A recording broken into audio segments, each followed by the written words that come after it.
Hello ladies and gentlemen, and welcome to our next Let's Play. This is Mystica here, and we're going to be playing Cupid, a visual novel.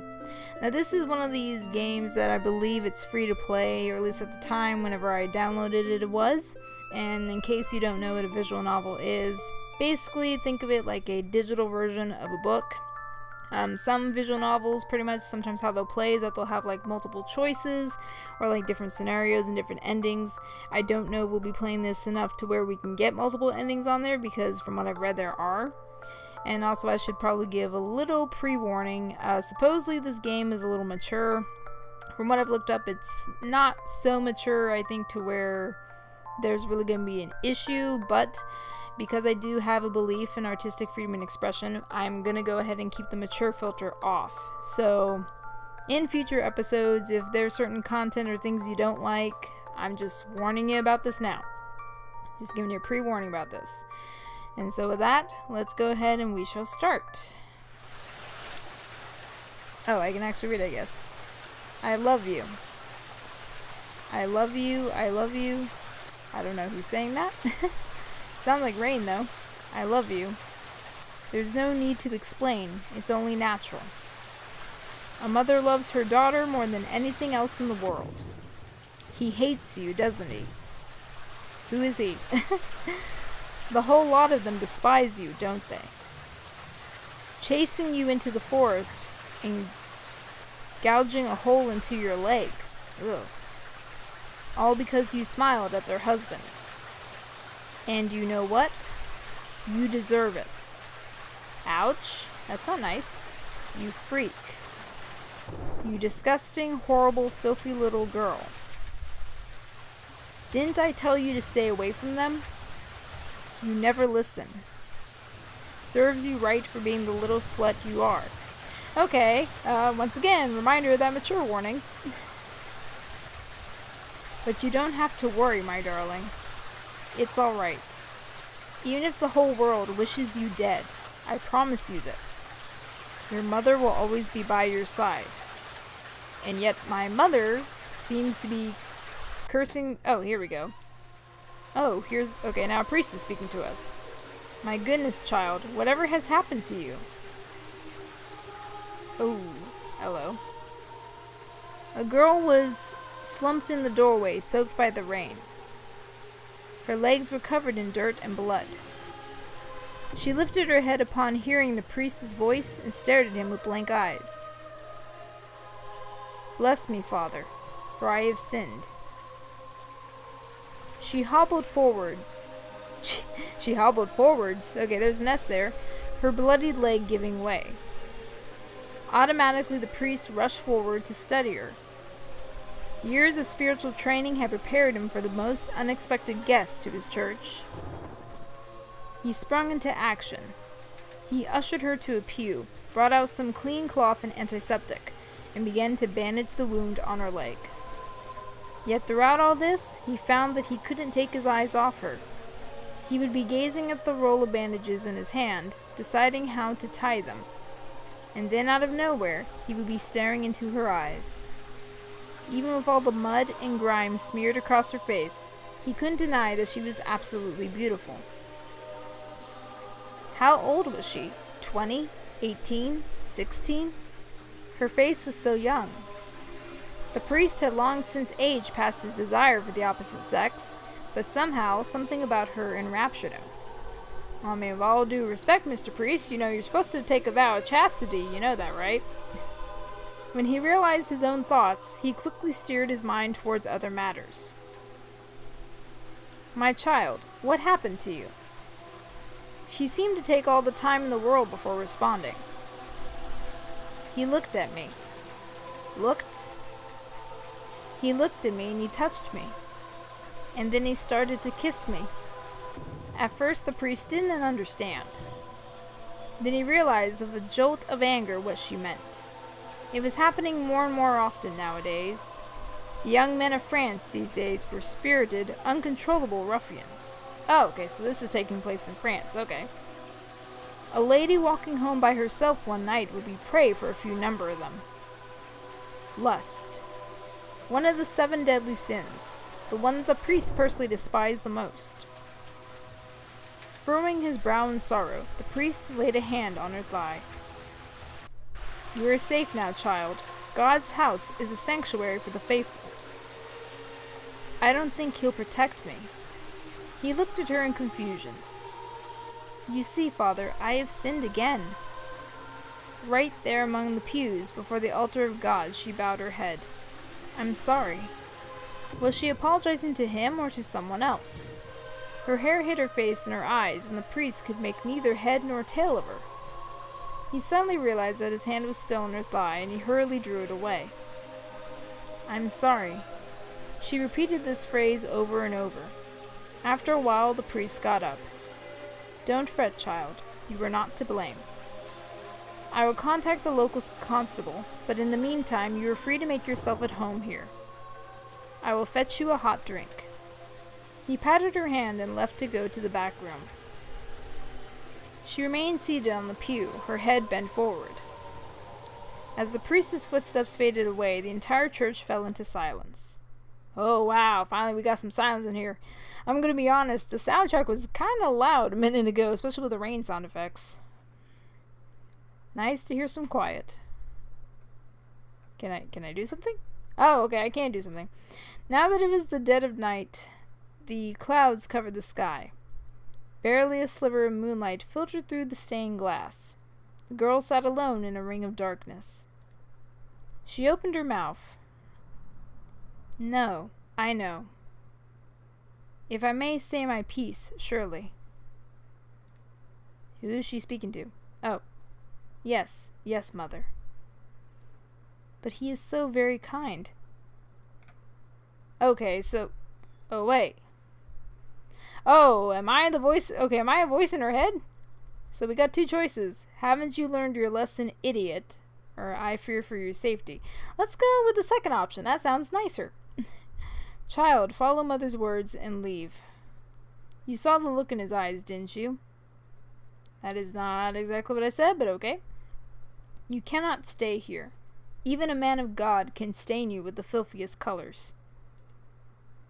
Okay. Be a good girl and follow mother's words. But it is cold outside, mother.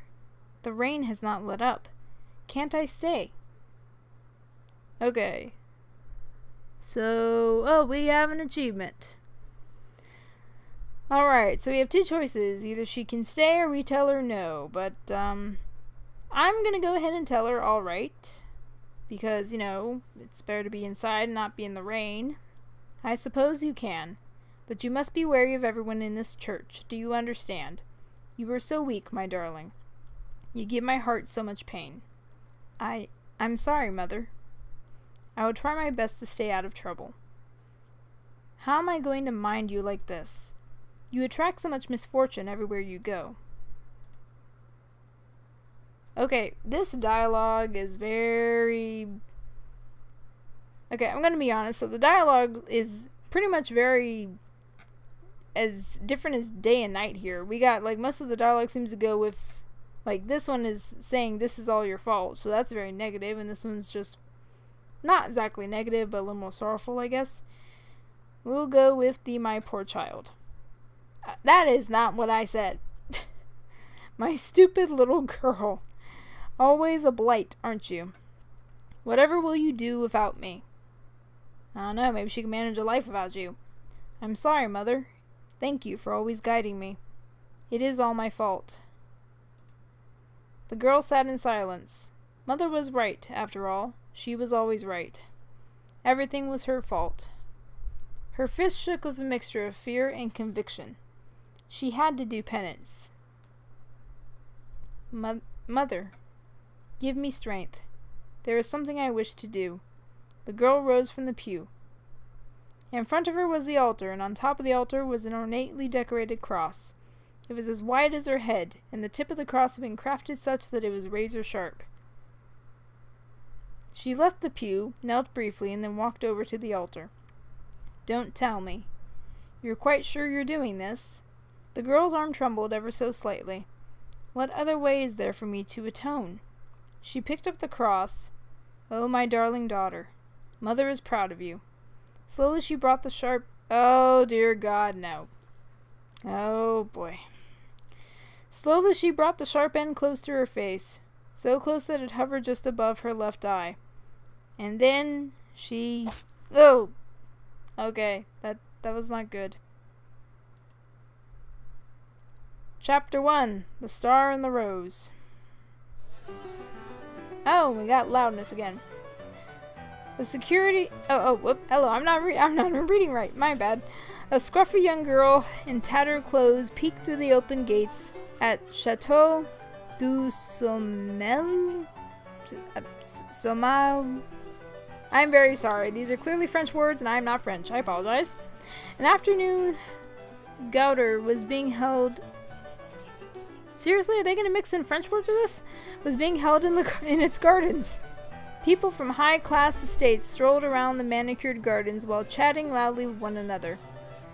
There were beautiful ladies clad in silk and velvet, their necks adorned with pearls and jewels. A variety of foods was displayed on the tables. The girl stared at the food. She hadn't eaten properly for the past few days. Well... Are you hungry, child? Are you hungry, my dear? Yes, mother. Oh, Rose Girl. Okay, so it actually says a name now. Don't you worry. Mother will provide. You do not need those high-class foods anyway. They will upset your stomach. Now, we've stayed long enough, let us leave. Surely we can look around for a bit. It's still a little early. There was something else that called to her, other than the party itself. She walked to and fro from the gates, peeking at the crowd, despite the urgings of her mother to leave. Just a tiny glance would be enough. The girl smiled at the thought of him, the owner of the chateau. The Marquis de Goul? The girl was drawn to him. He wasn't the same as other people. He seemed different somehow. He was kind to her and would always hand her food when she delivered flowers. Her heart felt at ease with him. Okay, he is the same as everyone, or I do not care for him. Let's just write that. He is the same as everyone. Greedy, insatiable. Maybe not for you, but for something else. But he is a kind man, mother. Don't let his kindness fool you. Sweetest tongue hides sharpest tooth, child. She bit her lip. Why do you even bother with him? And another achievement. He makes me feel that there are still good people in the world, mother. Huh. So we have there are no more good people in the world, or it is hard to say. Let's go to the second option. It is hard to say, of course, dear. We do not know the real intentions people have. One can hope that real charity exists. But even good people will always put their needs first. Even your precious Marquis. Or Marcus, or I don't know. I'm trying to pronounce that in a way that makes sense. Don't you think I'm a good person, mother? I'm gonna say, of course I do. Of course, child, you are special. Haven't I raised you as such? Even though I seem to sound like a very bitchy mother, but regardless, let's keep going. I have tried my best, dearest. Yes, mother, you keep me right. I love you. The girl stared at the shoes and looked around for a bit, hoping... Oh, at her shoes, hello. Hoping for just a glance before she left. And there he was. There was no harm in looking, she reasoned. She would never enter the Marquis world. Or Marquis world. I don't know. I'm really not pronouncing that name right. I know that much. Let her heart be filled with hope. He turned his eyes in her direction. Did he smile at her? The girl's heart stopped. Did he recognize her? She beamed. Court Lady 1. Oh, whoops. My, is this creature deaf as well as dumb? It might be, poor thing. Mademoiselle. A voice called to the Rose Girl. She gasped. It seemed that somebody else had noticed her presence. She turned to leave. No, no, my dear. Poor little creature, don't run away. Charlotte, she stinks. Don't touch her. Came to crash the party, little urchin. You hungry? Her stomach gave a low grumble. She was always hungry, it seemed, no matter how much or how little she ate. Encouraged by the kindness the Marquis had shown her, the girl approached the women. She tethered towards their table. What are you selling? Look at this poor creature. Is she selling roses? They're still ugly ones. These are still ugly ones. Or all ugly ones. I'm sorry, I'm having trouble reading today. And these people are being very bitchy. But not as appalling as the rags she is covering herself in. Are you trying your best to be this repulsive? Wow, you trying your best to be really, really rude. Now, don't be mean, Antoinette. Yes, please don't be mean. Perhaps in the commoner fashion nowadays. They laughed while gawking at her and her wares. Oh my, she only has one eye. Ghastly, but I can't look away. The other lady nodded her head. Like a sideshow attraction, you mean? The freaks at the carnivals. Good lord. She's darling in her own dirty, monstrous way. Maybe we can keep it. Okay, seriously, she's a person, not a pet. Hello, do you want some bread, urchin? Well, speak up. Maybe her tongue is short. Add that to the list of her sterling qualities.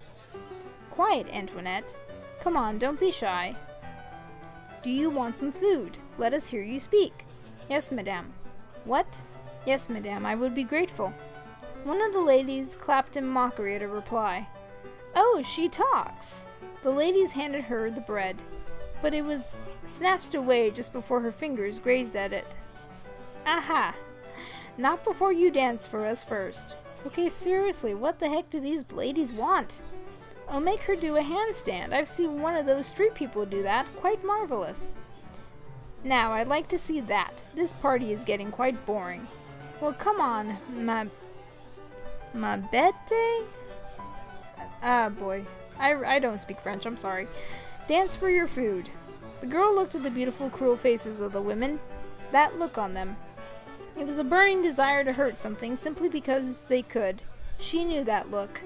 Before they touched her and hurt her, they had that look burning in their eyes. Aw, look at what you did, Claudette. She's shivering like a leaf, poor thing. The lady was laughing as she said these words. I didn't do anything. She should be grateful we're even offering her this much. Besides, these commoners are supposed to be jolly in their misery. Come on, girl, show us your joy. The girl moved away as they laughed. Mother, please save me. Mother. Didn't I tell you to leave? Didn't I tell you people are cruel? Oh boy, neither of these choices are choices I would agree with, but let's go with the second one. Haven't I taught you this time and again? People are cruel. Now you see it firsthand. Hey there. A child's voice called out from behind her. It belonged to a girl around 7 with chubby cheeks and a look of curiosity in her eyes. She wore an old blue dress, somewhat patched at the corners but kept clean and tidy. She was not rich, but she had an air as if she owned the ground she stood on. Another commoner. This party is absolutely teeming with them. The Marquis loved these things. Heard he picks them randomly from the street. Maybe I should get me one too. Do you think it is fashionable abroad in his birth country, I mean? Persia? No, I heard he was from India. I heard a rumor he's a bastard son of a Greek queen. Goodness, that is so far-fetched. I could barely pronounce his name, though. You really should change it to something more acceptable. Who knows what kind of demons he might attract with such a blasphemous name. Aha, it must be why all these nasty, horrid little creatures flock around him. Oh? Devil or not, I'll forgive him if he kisses my hand. The ladies laughed. Salope, aren't you shameless? Don't lie, we all know why we're here. The ladies gossiped among themselves, openly ignoring the girl. The young girl took the sliding with a shrug. She approached the table and asserted her presence. What you doing? Goodness, they don't take a hint, do they? Throw something shiny, it might distract them. Hey, you've been holding that bread for a long time. Aren't you going to give it to her? She pointed at the shabby rose vendor. Why do you care? Do you want the bread for yourself? I bet she's hungry too. I know, maybe you should toss the bread and see if they'll fight for it. The ladies laughed to themselves. The girl stared at them with confusion, her brows furrowed in a childlike understanding. Next thing everyone knew, she had swiped the bread from the woman's hand. Oh my! How rude! Horrible, filthy girl, give that back! The girl sniffed a piece of bread and nibbled at the surface. Yummy, it's still warm. She showed the bread in the urchin's face. The scrumptious scent of bread flooded the rose girl's nose. Lick it, the sugared butter tastes good. No, you devil child, give that back. Well, she already bit into the bread, why would you want it back? The urchin licked it, her tongues were coated in sweetness. She stood there, squeezing the taste in her tongue. The girl grinned at her, and she couldn't help but grin back. Sorry, here you go, it's all yours. Ugh, disgusting. Like we're going to eat anything that's been in your filthy mouths. Wow, so this is ours now, you ladies are so nice. Cheeky little brat, I'll have you thrown out of this party, I'll have you... A young man strode to the commotion, a sweet scent lingered as he passed. Is this the guy that she's into? The rose girl felt her mouth well up. His presence filled her body, almost as if her hunger was abated. Oh, this is the guy, isn't it? She blushed furiously. What a strange effect he had. Ladies. Oh, no, it's a different guy? Sir Gilme? Gilme? I'm sorry, I'm probably bad at pronouncing names again. I just came to check in on my esteemed guests. Is everything alright? Are you enjoying yourselves? One of the ladies started fanning herself with obvious annoyance. Well, these little beasts have been harassing us. Yes, my lord. We were just minding our own business when this girl swiped the food off our table. Horrible little runt. Wait, what? Oh, horrible little nits. I'm sorry, I'm not reading right. The girl stuck out her tongue at them. A lady wiped her eyes and mocked tears. See, look at that. It's absolutely monstrous how these children act around adults now. There is no respect, Messire. I worry for the next generation. Oh, Charlotte, don't cry. Well, my lord, we would all breathe a little easier if those children were sent on their way. Yes, who knows what kind of mischief they might be up to. They might set fire to the tables, you see. Oh. Or steal our jewelry. In fact, I think my pocket watch is missing. No? How unfortunate. One of the ladies continued her childish wailing. It is, monsieur. It's unfortunate how you allow your important guests to be treated this way. Please deal with these vermins. Throw them out now. Oh, my sweet ladies, I am stricken with grief at your misfortunes. Allow me to offer my heartfelt apologies. Unfortunately, this child is my important guest today, and you are, sad to say, poultry squatters. Excuse me? Madame Charlotte Montepierre? I don't remember sending you an invite. Same for you, Lady Antoinette of Rennes and Lady Claudette of Lyon. Most people I invited are huge patrons of music. That is why they are here today. They came to listen to Mademoiselle Catherine Louise Perry. See, good lord, these people have long names. She's the 7-year-old piano prodigy who played for the Queen last summer. The man pointed at the girl busy chewing her half of the bread. The rose girl just stared at the unfolding situation. Well, I am sure you were aware of that, were you not? So they didn't know that the little girl was actually invited there personally. She's like the main guest. No matter. I'm always happy to see you, ladies. It is my pleasure to have you here. But I hope you don't mind giving some of the food away to my townspeople. That is why I keep my gates open. My servers are instructed to serve anyone who passes by, not just my guests. But don't you fret, my darlings. There is plenty more to be served. The ladies blushed in embarrassment. One of them began to fan herself even faster. Excuse me. The Marquis walked up to the two girls. The rose girl's heart beat so fast it made her head feel light and dizzy. Oh, geez, don't pass out now. She had never been this close to him. It made her feel a mixture of fear and elation. Lady Catherine, your father has been looking for you. It is almost time for your performance. The girl looked up at the Marquis and did a little curtsy. My apologies, sire. I didn't mean to cause a clatter. Gilmay chuckled. I saw the whole thing, ma chérie. You put those ladies in their place. They were being mean to her. Gilmay narrowed his eyes at the quiet girl. She hid behind her basket of roses. She couldn't look at him directly. He was like the sun. It hurt just to be in his presence. Yet there was relief in her heart as he stepped closer to her. I've seen you before, haven't I? The rose girl nodded and made a curtsy. I deliver roses to your house sometimes, sire. Yes, the girl with the sweetest face. The rose girl blushed. I love your roses, by the way. They stay fresh longer than they should. You've tended to them with love. Thank you, sire. Do you have a name, young lady? What's the matter? It is all right, young lady. If you would rather, let's call her Rosa. Rosa. It fits her. I think she forgot her name, or she lost it. The Marquis nodded wisely. A valid point. Are you all right with that, Rosa? Yes. Come on, Rosa. You'll watch me play, right? Her eyes darted from the girl to the Marquis. Oh, Sir Gilly doesn't mind. Gilly? Oh, hello, I skipped a line of dialogue. And he helps the people around town, too. He won't throw you out. The Marquis held his right hand in the air as if swearing an oath. I won't. See? Come on, you're invited now. You're my special guest. There's plenty of food inside, too, Rosa. Please help yourself. Thank you, sire. Rosa was coming! Yay! Now this is my first public performance, Rosa. I'm a bit nervous. Catherine scratched her head. What will I do if I make a mistake? Papa will be very upset. The Marquis knelt in front of Catherine and rubbed her shoulders fondly. You won't make a mistake, ma chérie.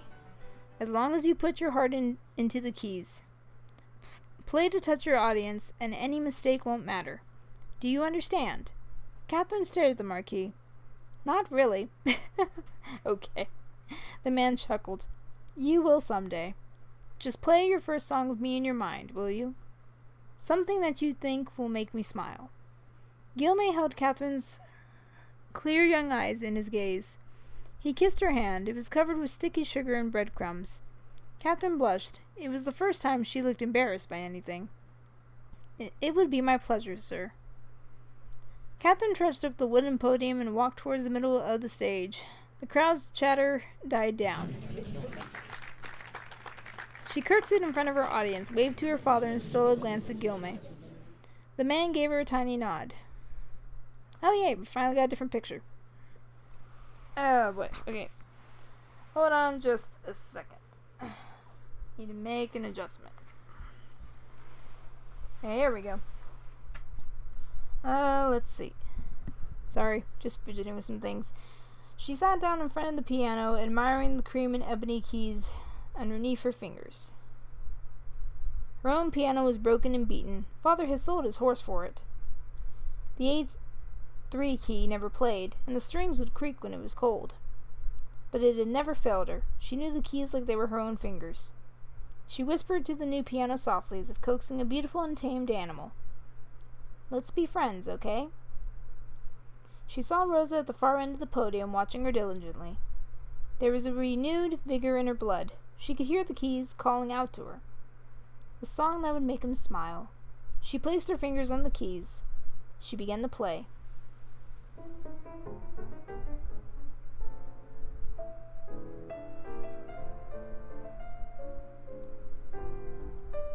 I like the song, it's very pretty.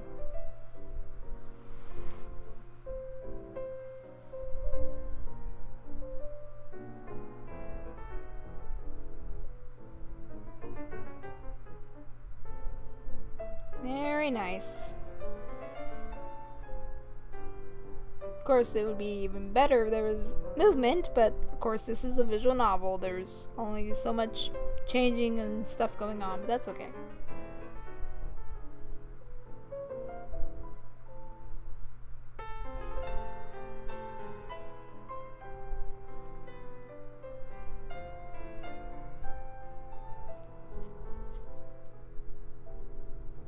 Oh boy. Wonder how long this song is actually.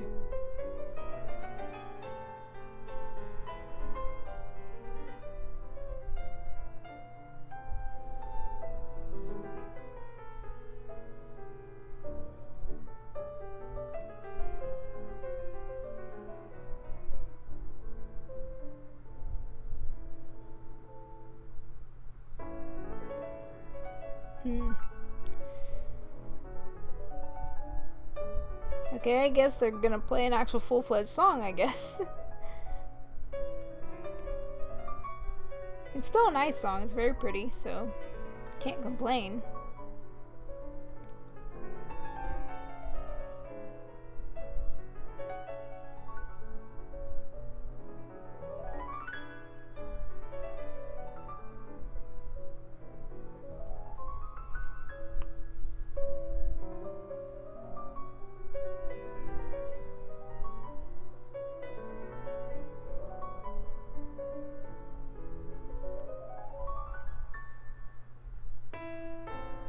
Okay, I almost thought she was done.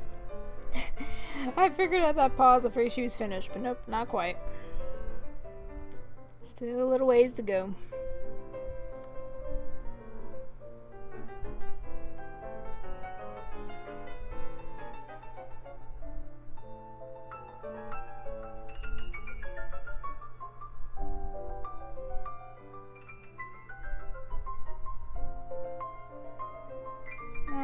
Okay.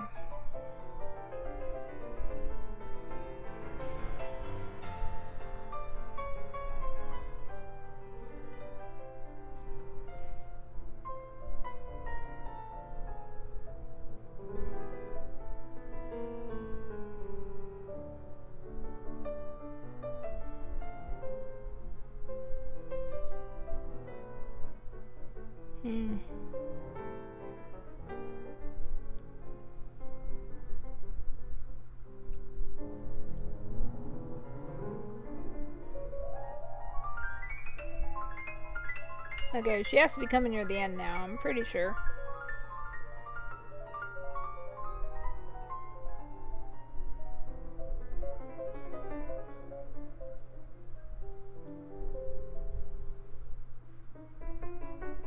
Nope, there's another part.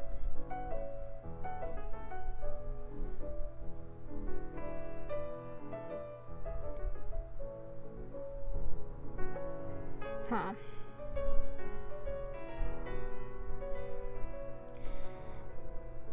I'm gonna be honest, I assume this girl is just gonna play a song, not try to play a whole symphony, pretty much. Or at least play a whole concert. I just assumed she was just gonna do a little song, but no, we've been hearing this for about a good 3 minutes now.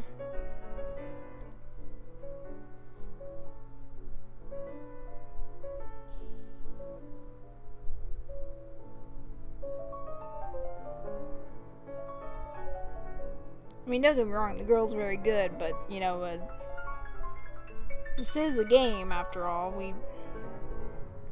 Oh, okay, maybe now she's finishing.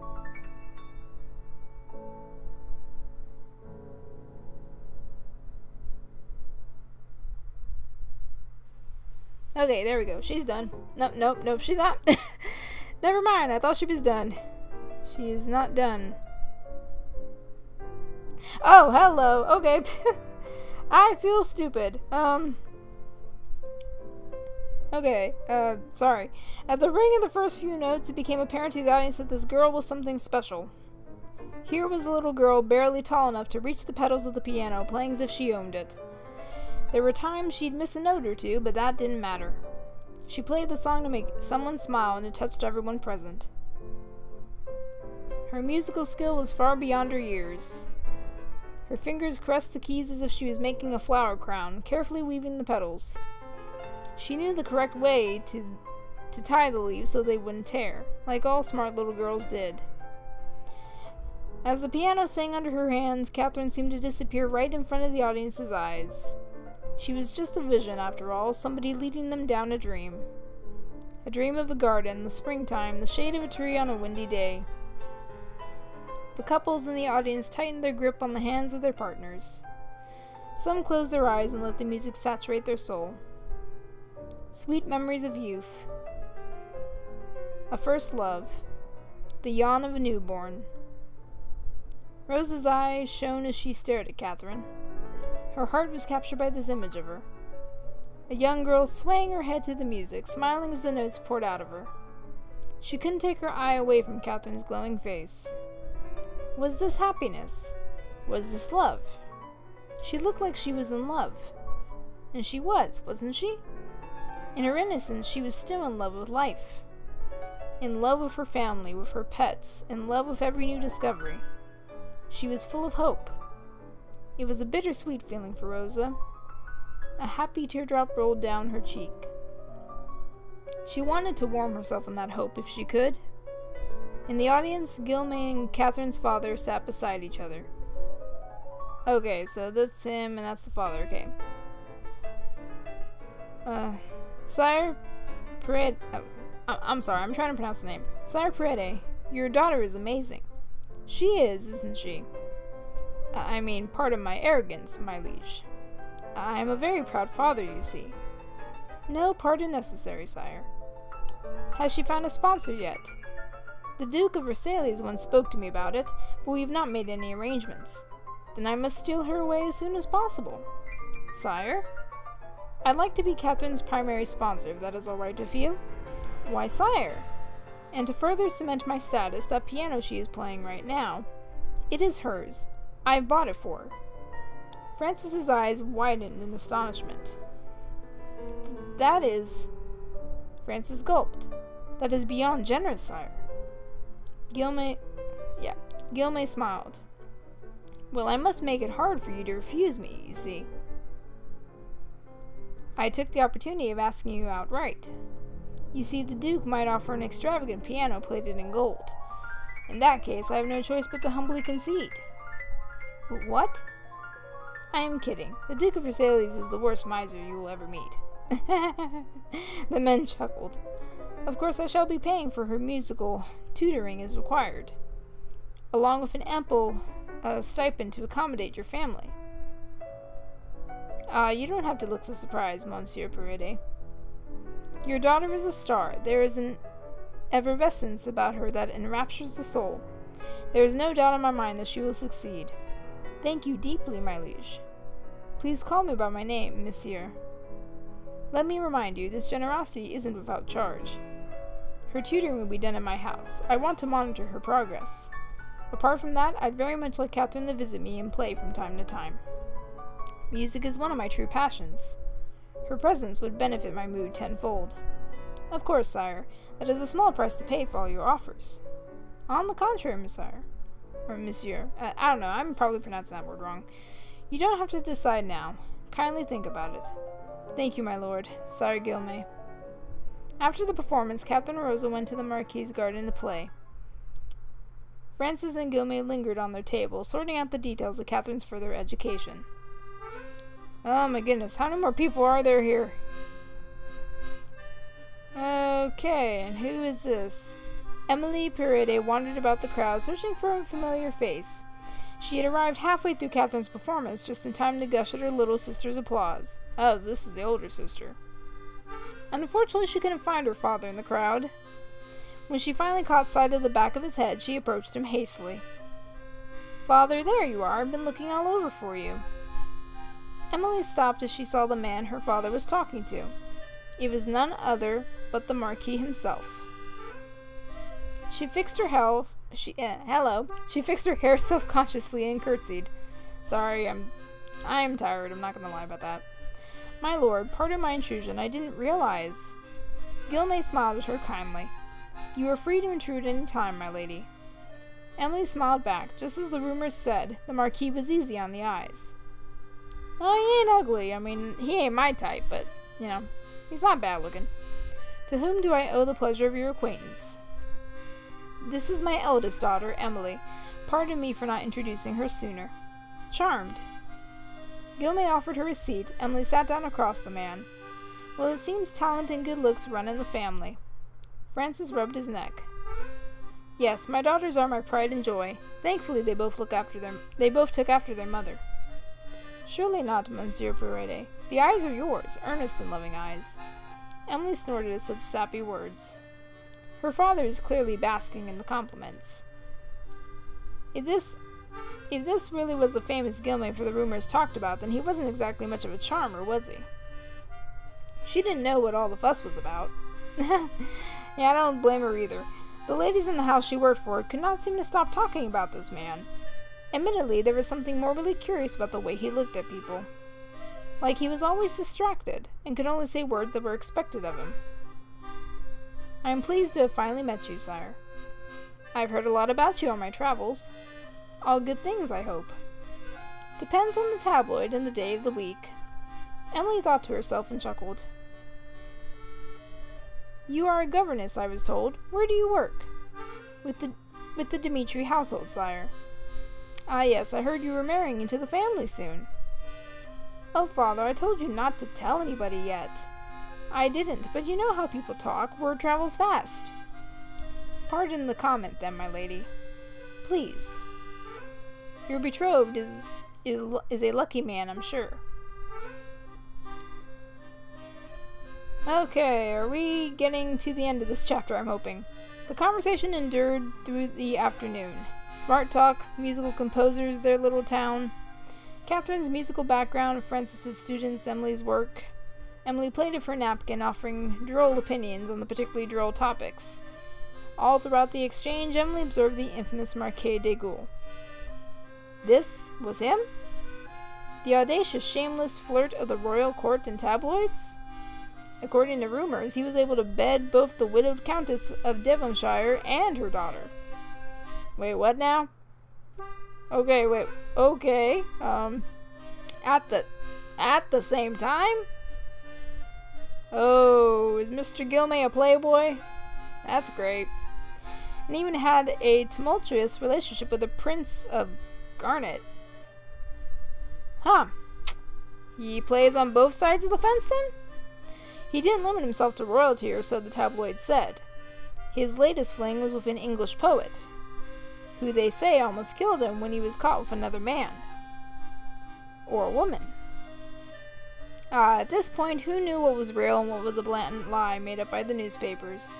She had looked forward to meeting him, and here he was, finally. Talking about sampling the new bakery's creme brulee. She couldn't say she was disappointed exactly.